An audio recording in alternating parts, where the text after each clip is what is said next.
Les gars, bienvenue sur Athletics Legacy. Aujourd'hui, on passe directement à l'action. On va parler de l'entraînement du cou. C'est de plus en plus populaire. Vous le voyez de plus en plus sur les réseaux sociaux, sur YouTube. Beaucoup de coachs qui commencent à en parler avec la montée du MMA, les sports comme la Formule 1, etc., etc. On voit de plus en plus d'athlètes qui travaillent leur cou et vous savez que c'est un muscle qui te rend à la fois plus beau et qui peut également te sauver la vie. D'ailleurs, j'ai fait une vidéo là-dessus qui a fait plus d'1 demi-million de vues, qui a été vraiment très publicitée. Et donc aujourd'hui, dans cette vidéo, on va vous expliquer les bases de l'entraînement du cou, mais on ne va pas vous expliquer les bases que tout le monde vous explique. On va vous raconter des choses beaucoup plus poussées, beaucoup plus techniques, pour que là, en 10 minutes, vous compreniez tout ce qu'il y a à savoir sur l'entraînement du cou. Les gars, on est parti tout de suite. Let's go! Les gars, rappelez-vous une chose, le cou, c'est très fragile. Les vertèbres passent par le cou, donc c'est pour ça qu'on veut le renforcer. Mais avant de réaliser le moindre exercice que je vais vous présenter dans cette vidéo, échauffez-vous le cou au taquet. Mobilité, légers étirements, vous bougez un peu la tête à droite, à gauche. Bref, vous échauffez le cou et une fois qu'il sera bien chaud, vous pourrez bien sûr le matraquer comme n'importe quel autre groupe musculaire. Mais prenez votre temps parce que comme je l'ai dit, les vertèbres passent derrière. Les exercices classiques, vous les connaissez déjà. S'allonger sur un banc, mettre un disque sur la tête, neck flex, connu. Pareil derrière, extension, connu. Exercice au poids de corps, façon poids du lutteur, etc. Trop dangereux pour le débutant et donc on ne va pas en parler dans cette vidéo. Dans cette vidéo, je vais me concentrer sur des exercices différents que je ne vous ai jamais présentés et qui pourtant sont supérieurs à la plupart des variantes selon moi. Sinon, bien sûr, je ne vous les présenterai pas. On n'a pas de temps à perdre. Donc, encore une fois, cette histoire de bonnet, mettre sur la tête, travailler avec des disques, fantastique. Ça fonctionne très bien. Il y a beaucoup de gens qui ont du mal à ressentir, à connecter correctement, à avoir une bonne technique. Donc ça, pour l'instant, on oublie. On va travailler tous les mouvements du cou. Donc on va avoir bien sûr la flexion, on va avoir les extensions, on va avoir les flexions latérales et on va aussi avoir les rotations. Je vais vous présenter plusieurs types d'équipements dans cette vidéo. Les élastiques qui coûtent que dalle, qui sont ultra accessibles et qui peuvent s'emmener partout. Le harnais de cou qui est un peu plus cher, notamment si vous prenez un harnais avec tous les 10 rings qu'il faut pour pouvoir avoir de la résistance dans tous les sens, mais qui est selon moi le meilleur investissement que vous puissiez faire si vous voulez vraiment vous entraîner sur votre cou et si vous voulez vraiment progresser au niveau de l'entraînement du cou. Et dernièrement, l'outil qui est le plus cher pour travailler le cou, qui est l'Iron Neck, qui est limité en plus uniquement à la rotation, mais qui en termes d'efficacité sur la rotation est imbattable. Alors on peut bien sûr trouver des remplaçants, travailler avec l'élastique, travailler avec la résistance manuelle, mais je vais quand même vous le présenter puisque ici on est sur une pièce d'équipement qui coûte extrêmement cher, qui fait une seule et unique chose, mais qui le fait vraiment extrêmement bien. Les gars, sans plus tarder, on est parti pour les techniques, les démonstrations et les explications. Let's go! Les gars, disclaimer ultra important.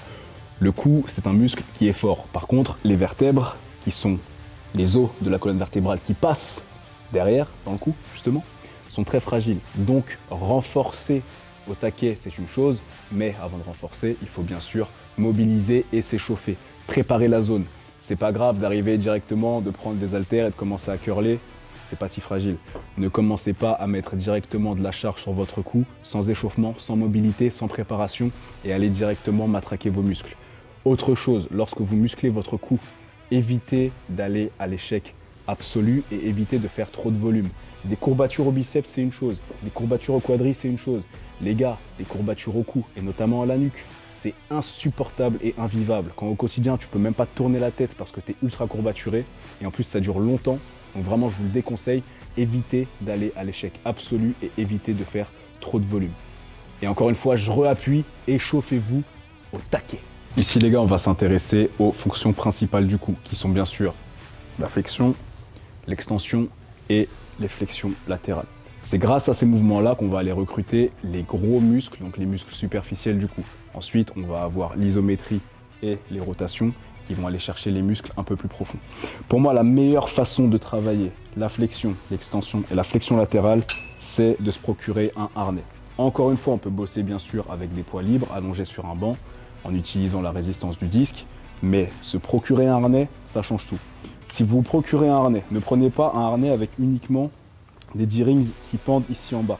Essayez d'en prendre un avec 6 10 rings, donc 2 sur les côtés, 2 en bas, un devant et un derrière. Ça va vous permettre d'avoir toutes les options de travail et tous les angles de travail possibles. Je vous conseille soit le neck flex, qui est la référence en MMA, en Formule 1, en boxe anglaise. Vous aurez un lien en bas dans la description pour vous en procurer un. Et sinon, vous avez aussi la marque Iron Neck, je vous en parlerai après, qui fait le Alpha Harness, qui est exactement comme le Netflix, qui a le même nombre de D-rings, mais que je n'ai pas testé, mais qui a l'air en tout cas tout aussi qualitatif. Donc une fois que tu as ton harnais, tu viens le clipper à une poulie. Et l'idéal, là on va commencer avec les extensions, donc l'arrière, c'est de l'avoir à peu près au niveau du sternum. Pour avoir une résistance qui va tirer ma tête vers le bas, mais pas au point où ma tête va être complètement emmenée. Et ça sert à rien de l'avoir trop haut, parce qu'en fait ici j'aurai quasiment aucune résistance et je vais travailler sur une trop petite amplitude. Ce que j'ai trouvé comme référence, c'est harnais au niveau du sternum et c'est parfait. Ensuite on se met en place en mettant la tête directement dans son harnais. On le met bien en sécurité. Vous pouvez régler tous les harnais. Sur celui-là, c'est les scratchs qu'il y a derrière. Vous le réglez à votre tête. Il faut qu'il bouge légèrement, mais qu'il ne vous compresse pas non plus trop la tête et qu'il ne soit pas complètement loose. Vous pouvez décider ou non d'attacher la partie du menton. Là, pour faire les extensions, je ne vais pas le faire. De là, pour avoir de la tension sur toute la longueur du mouvement, je vais reculer. Et ici, je vais avoir de la tension du début à la fin. Ultra important, la posture de tête. Je ne travaille pas mon cou en ayant la tête ici et en faisant ce genre de mouvement-là. C'est complètement stupide et en plus, on va pas se mentir, j'ai aucun charisme ici. D'abord, je travaille ma posture, donc je tire ma tête en arrière. Et de là, je viens réaliser mes mouvements. Ce sera beaucoup plus efficace. Ça va travailler les muscles plus profonds, les muscles stabilisateurs, également les muscles superficiels qui vont donner le galbe au cou.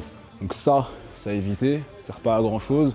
En plus, ça accentue la mauvaise posture que la plupart des gens ont, ce qu'on appelle la tête de tortue. On ne va pas ressembler à Franklin, mais on veut être ici, bien droit, et travailler le cou. Ce que vous pouvez faire par contre, c'est envoyer la tête en avant, rectifier la posture en faisant le double menton, faire l'extension, revenir et laisser repartir la tête. Et là, on est sur l'exercice où d'abord vous allez bien placer la tête, puis ensuite faire l'extension. Mais ne le faites pas, d'ici ce serait complètement stupide. Donc de là, une fois que vous êtes sur cette position, vous avez les extensions classiques. Vous avez les extensions, on va partir un peu plus sur le côté, pour venir isoler un peu plus la partie gauche ou la partie droite de la nuque. Vous allez pouvoir faire simplement de l'isométrie, rester ici en position. De l'isométrie en mouvement, en rajoutant par exemple des squats, des reculés, des avancées, des déplacements latéraux. Ici, je travaille l'isométrie, mais je suis toujours en tension au niveau des muscles responsables de l'extension. Donc globalement, voilà ce qu'il faut retenir en termes d'extension. Donc là, je suis sur 6 kg. C'est extrêmement léger. Je vais mettre un petit peu plus sans non plus aller me cramer. Je vais mettre 11 kg. Et de là, c'est la même chose, mais la posture devient d'autant plus importante. N'oubliez pas, les cervicales passent ici. Si ma tête se fait arracher, bon, c'est compliqué. Je vais avoir mal et les douleurs là, c'est des douleurs qui peuvent remonter jusqu'au cerveau ou descendre jusqu'à la moelle épinière. Donc faites très attention. C'est important de muscler son cou, mais ne vous blessez surtout pas au cou. Donc je recommence, même chose, je me mets bien en position, je place mes mains, j'ai pris cette habitude, je place mes mains, je serre mes trapèzes, je serre la nuque et ensuite je fais un léger squat et je recule ma charge. De là, pareil, j'ai pas la tête ici, j'ai la tête bien placée et je viens faire mes extensions. Vous pouvez garder les bras le long du corps, les mains sur la taille, mais ceux qui veulent accentuer encore plus la contraction sur les trapèzes, vous pouvez faire un léger shrug ici, en prenant d'ailleurs pourquoi pas des haltères dans les mains. Et vous pouvez également garder les bras en haut pour encore plus raccourcir les trapèzes et venir accentuer la contraction entre les muscles de la nuque et les trapèzes supérieurs. Je remonte quelques exemples rapidement. Double menton pour corriger la posture. Extension latérale. Déplacement, on peut prendre sa garde, se déplacer, s'habituer à reculer, esquiver, revenir. On peut rajouter du mouvement.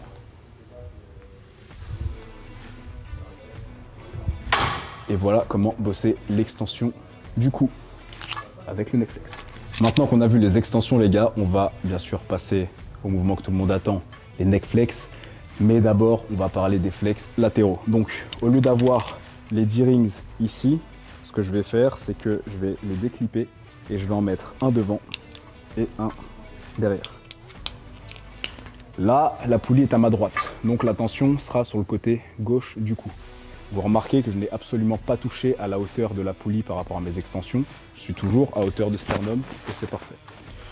De là, moi ce que j'aime faire, c'est d'abord je trouve la position de ma tête pour être parfaitement droit. Je veux pas être ici, et faire ce mouvement là c'est bizarre, mais ici, je veux être parfaitement droit, bien axé. Je mets légèrement de la tension, je suis bien, je sens que c'est exactement là où je veux que ça soit.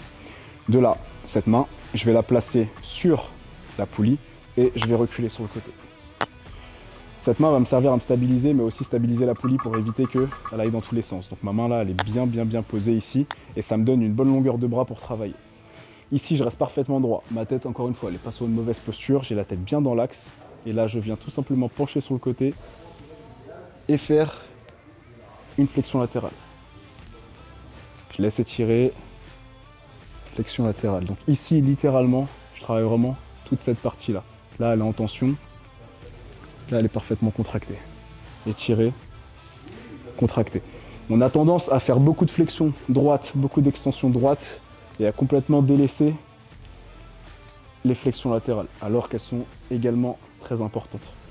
La tête bouge quasiment à 360 degrés, donc il faut travailler tous les angles.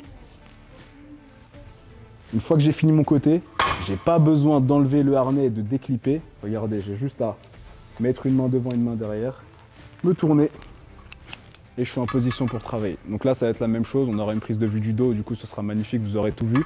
Donc pareil, je place ma main ici, je fais attention d'avoir la tête bien dans l'axe, je me décale à longueur de bras, je garde le bras ici pour stabiliser, pour me donner une distance, pour me donner aussi de la stabilité. Je laisse la tête partir et je viens contracter.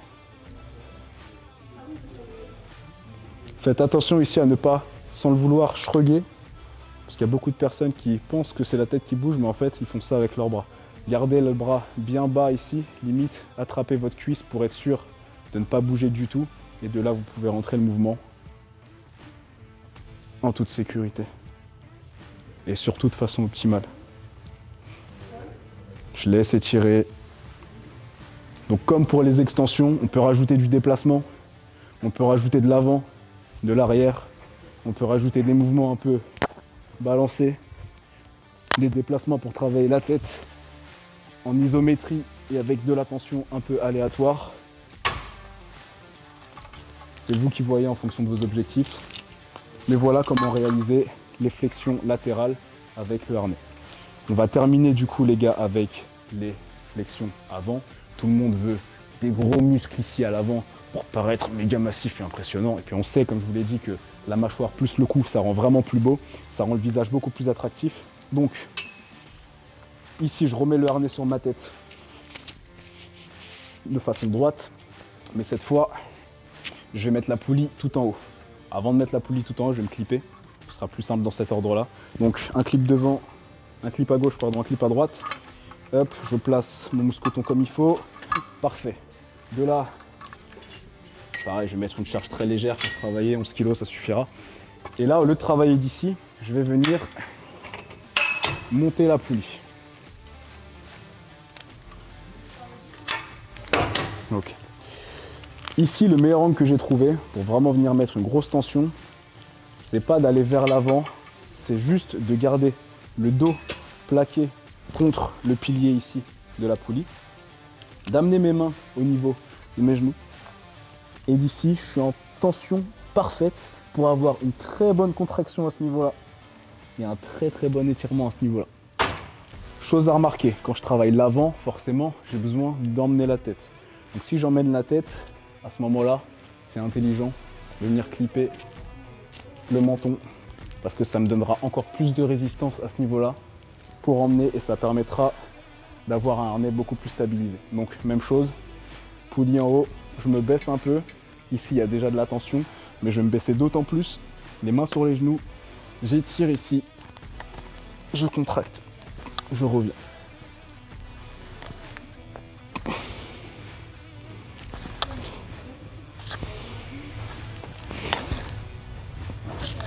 Pareil, j'essaye de ne pas engager avec les abdos. Il ne faut pas que ça ressemble à ça. Là, on voit que ce sont mes abdos qui font la majorité du travail. C'est pour ça que j'aime beaucoup cette position. Ça me force à être vraiment fixe et avoir uniquement la tête qui travaille.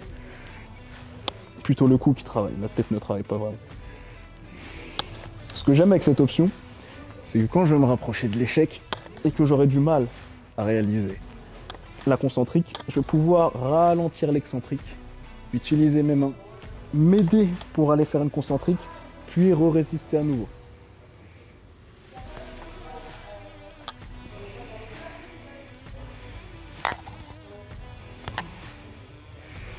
Et ce qui est top avec cette méthode, c'est qu'on va avoir justement le meilleur des deux mondes. On va pouvoir s'entraîner tout seul, donc avoir une tension continue, sécurité avec la poulie, résistance continue, choisir vraiment quasiment au kilo près combien on va mettre comme résistance.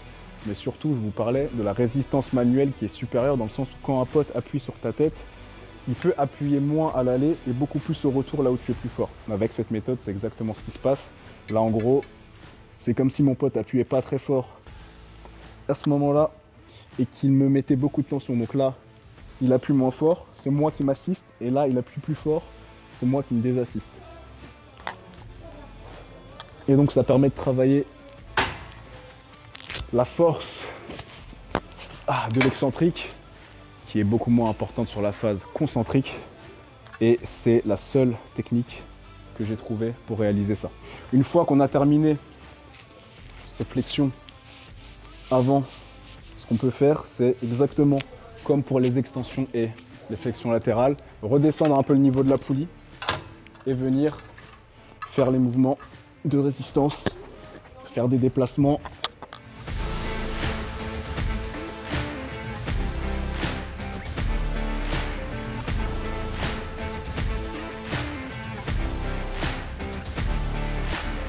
Pour avoir un coup solide, encore une fois, en toutes circonstances. Donc voilà comment débloquer le potentiel du harnais avec une poulie. Ça, c'est moi qui l'ai fabriqué. Quand tu achètes un neck flex de base, ça vient avec une chaîne. Personnellement, j'aime pas la sensation de la chaîne. Il y a un blocage qui se fait. Ici, c'est parfaitement libre. Donc ça, c'est vraiment agréable.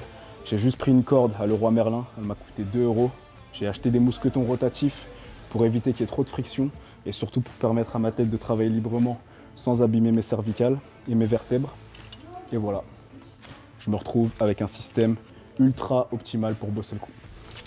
Du coup les gars, là vous avez vu l'extension, la flexion et la flexion latérale. Maintenant on va voir la chose qui est la plus délaissée dans l'entraînement du cou, qui est l'entraînement de la rotation.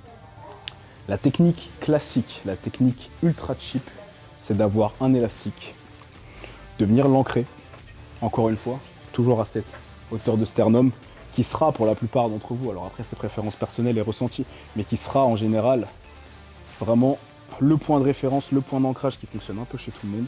Donc venir mettre à hauteur de sternum, prendre son élastique, se placer la tête à l'intérieur et venir travailler ici les rotations. Alors encore une fois, pas de tête ici, la tête bien placée. De là je maintiens la posture et je viens faire mes rotations.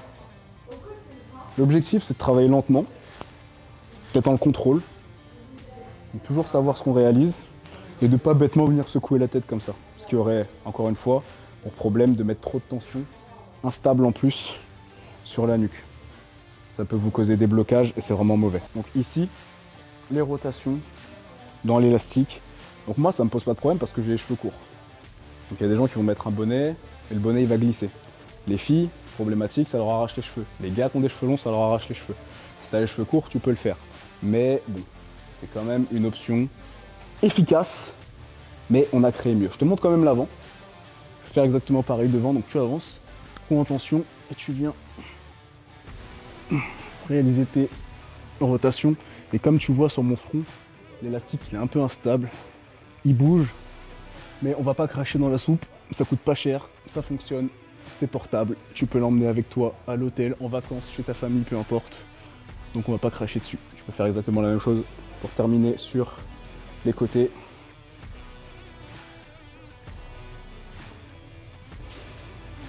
Et ça fonctionne plutôt bien.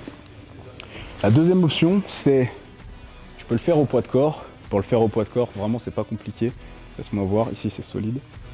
Tu viens te mettre sur un mur et tu vas travailler la résistance. Donc plus tu seras haut, plus ce sera simple, plus tu seras bas, plus il y aura de tension et ce sera difficile. Encore une fois, ça fonctionne, c'est gratuit, on va pas cracher dans la soupe, mais il y a mieux que ça. Là, je vais te présenter une pièce d'équipement, mon ami. On va pas se mentir, coûte la peau du sgeg et des couilles réunis, mais qui fonctionne extrêmement bien. Seul problème, c'est qu'en plus d'être cher, ça ne fait qu'une chose, bosser la rotation du cou. Mais aucun accessoire sur le marché bosse aussi bien les rotations du cou que le Iron Neck. Pas de placement de produit, je ne suis pas affilié, je suis un client classique, j'ai payé le mien comme toutes les autres personnes, mais je suis là pour vous dévoiler la vérité sur les accessoires fitness, le matériel, etc. Et donc je vous présente l'achat que j'ai fait et j'ai réussi à l'avoir à 350 $ au lieu de 550 $ qui est son prix officiel. Ici le Iron Neck, donc une mousse à l'avant pour le front et une partie gonflable à l'arrière avec une pompe intégrée ici pour l'ajuster à la tête. Un strap par-dessus pour être sûr que ce soit à la bonne taille et un clip menton pour avoir une stabilité accrue. Donc je mets le bonnet qui est fourni avec, hein. Bien sûr j'ai l'air d'un bon Yankee, mais en payant 350 €, je vais le mettre le bonnet.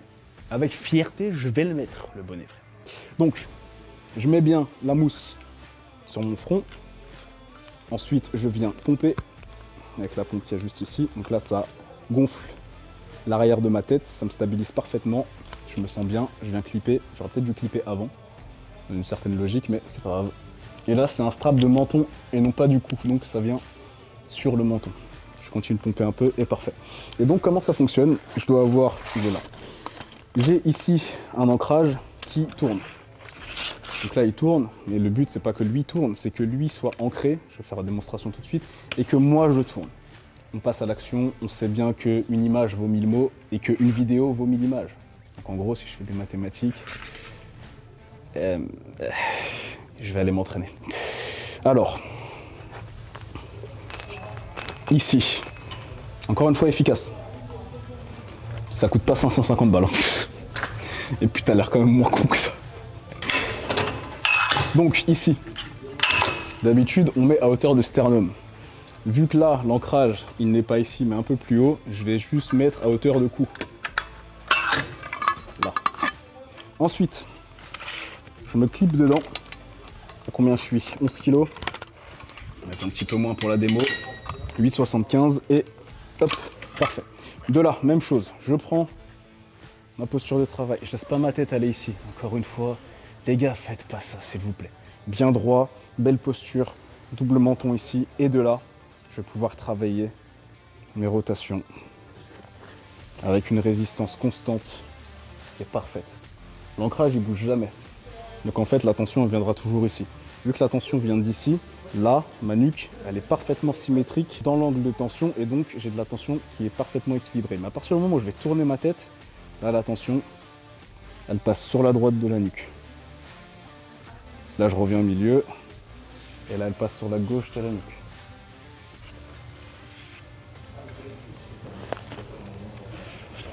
Je peux faire la même chose avec l'avant, j'ai juste à me tourner. Donc là, pareil, je suis parfaitement aligné. Tension bien répartie. Ici, sur la gauche. Ici, sur la droite. En faisant la rotation, je travaille également la mobilité. Et c'est vraiment, si tu es athlète, intéressant. Puisque si tu es sur un terrain de foot, en train de courir, tu cours tout droit et que tu as la mobilité nécessaire pour regarder ce qui se passe derrière tout en continuant de cavaler, tu courras plus vite que le mec qui a besoin de se tourner comme ça pour regarder et prendre l'information. Des fois, dans des jeux comme le football américain, le foot, la boxe, le MMA, peu importe, une microseconde peut tout changer sur l'issue d'un match. Donc, un gars qui est capable de cavaler, de choper l'information parce qu'il a le pouce solide et assez mobile pour tourner, choper la balle sans avoir à regarder devant, sera beaucoup plus efficace qu'un mec qui a besoin de tourner tout son corps, ralentir sa technique de course, etc. pour choper la balle. Donc vraiment les gars, le coup, c'est ultra athlétique comme muscle, la plupart des gens ne s'en rendent pas compte. Bon, je reprends mes explications. Donc, en plus de pouvoir faire mes rotations ici, je peux tout simplement décider de garder ma tête dans l'axe ici, toujours en face du corps et pivoter.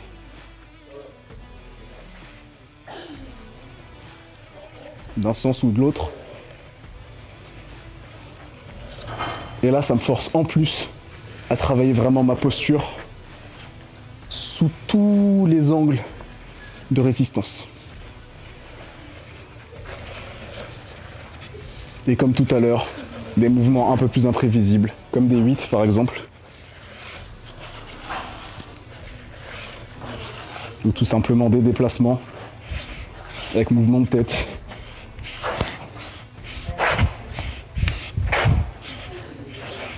Pour avoir le coup solide en toutes circonstances, les amis. Ouais, ça fait des années que ça dure. On ne juge pas le cyborg à son ossature. Je vais faire le tour de ma planète comme les anneaux de Saturne. Faire le tour de ma planète comme les anneaux de Saturne. Ouais. Ah, et attends. Les gars, quand c'est terminé, on dégonfle. Oh. Comment ça fait du bien par contre de relâcher la pression. Donc c'est cette partie-là qui gonfle, les gars. Je vais le faire là vite fait à vide pour que vous voyez. Donc ça va vraiment venir choper l'ensemble de votre tête pour la stabiliser au maximum. Fantastique. Et on peut également, pardon, je finis vite fait sur la présentation du produit, tant qu'à faire, hein, autant aller jusqu'au bout. On peut, grâce à cette petite poulie qu'il y a là, molette qu'il y a là, augmenter la résistance de la rotation. Donc là, c'est plus dur de tourner.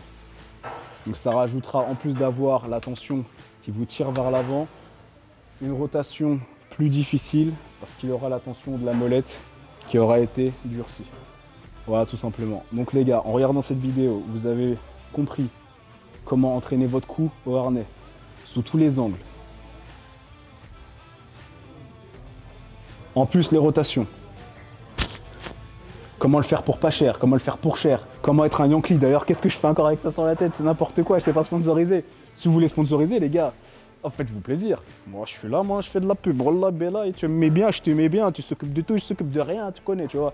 Mais bref, harnais numéro 1, Iron Neck. Si t'es kiné, si t'es ostéo, si t'es un professionnel du sport, coach sportif, que tu veux emmener tes clients dans la stratosphère de la stabilisation du cou, bien sûr, prends-toi un Iron Neck. Et voilà les gars, l'élastique, le poids de corps. Maintenant, je pense qu'avec toutes les vidéos que je vous ai faites sur le sujet, vous êtes plutôt calés. Aucune excuse pour ne pas avoir un cou solide et galbé, massif. La famille, je vais me tirer d'ici. N'oubliez pas les gars que des vidéos comme ça n'a rien à voir avec un programme d'entraînement, ça n'a rien à voir non plus avec du coaching. Donc ceux qui veulent aller plus loin les gars, www.athleticslegacy.com. Vous allez pouvoir choper tous les programmes que j'ai mis à jour et que j'ai créés depuis le début de ma carrière de coach sportif. Et ceux qui veulent avoir les programmes directement inclus dans un abonnement qui leur permet en plus d'avoir accès à une communauté privée et à des cours et à des formations sur la nutrition, le sommeil, etc. www.alphacademy.com, motherfucker. Rejoins l'élite des hommes, le top 1% des hommes qui veulent s'élever ensemble. La famille, je me casse d'ici. Abonnez-vous, partagez la vidéo comme d'habitude, likez la vidéo, commentez. Kylian Sensei fucking out. C'était Athletics Legacy. Peace out.